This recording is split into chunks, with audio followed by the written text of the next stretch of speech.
Хичээлийн танилцуулга. Хичээлийн сэдэв. Дулааны энерги зөвдөх тухай мэдлэгээ үнэлье. Дулаан зөвлөлт нь дулааны энерги нэг газраас нөгөө рүү шилжих үзэгдэл бөгөөд дулаан дамжуулаад конвекс, цавцалт гэсэн 3 үндсэн хэлбэртэй.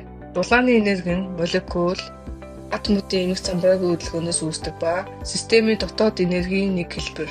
Энэ нь энергийг үр ашигтай зарцуулах нь эрчим хүчний хэмнэлд байгаль орчинд ээлтэй байх чухал аз шалбагдaltaй. Энэ хичээлээр бид дулаан зөвлөлт, дулааны энерги, дулааны үр ашигтай зарцуулалтын талаарх мэдлэгээ хаваалцах тест, задгаа даалгавар гүйцэтгэж үнэлнэ. Энэ нь хичээлүүдийн хүрээнд олж авсан мэдлэгээ нэгтгэн дүгнэх, ойлголтоо баттгах зорилготой. Бидний эргэн тойрон байнга явагддаг дулааны үзэгдлүүдийг шинжлэх ухаанч үүднээс ойлгож, тайлбарлах чадвартай болно. Хичээлийн зорилго. Дулаан зөвлөлтийн талаарх мэдлэгээ нэгтгэн дүгнэж, тест болон даалгавар гүйцэтгэн үнэлүүлж, онлын мэдлэгээ хэрэглэх чадвараа баталгаажуулах.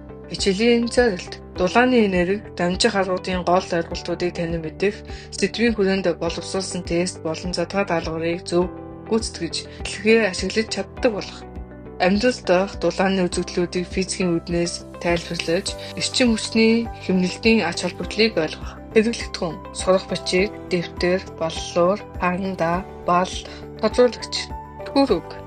Дулаан зөвлөлтийн механизм. Дамжуулалт, conduction.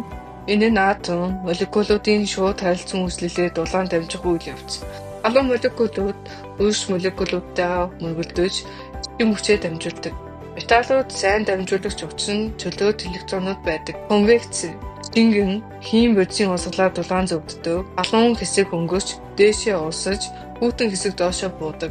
Энэ нь эргэлтийн урсгал үүсгэдэг. Татсаг.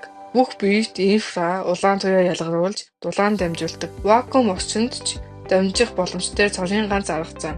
Дулааны энергийн төрөл. Мэдрэгдэх дулаан. Температурын өөрчлөлтөөс шаардагдах энерги. Мэдрэгдэхгүй дулаан. Агрегатын төлөв өөрчлөхөд шаардлагатай энерги айлуулах, уушруулах.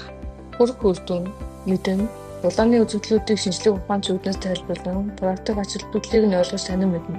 Чадна, тестийн асуултад зөв хариулж, задгаа даалгаврыг бие даанг гүйцэтгэж чаддаг болно. Хэрэглэн, амьдрал дахь дулааны үзэгдлүүдийг физикийн үүднээс тайлбарлаж, эрчим хүчний хэмнэлтийн ач холбогдлыг олгоно.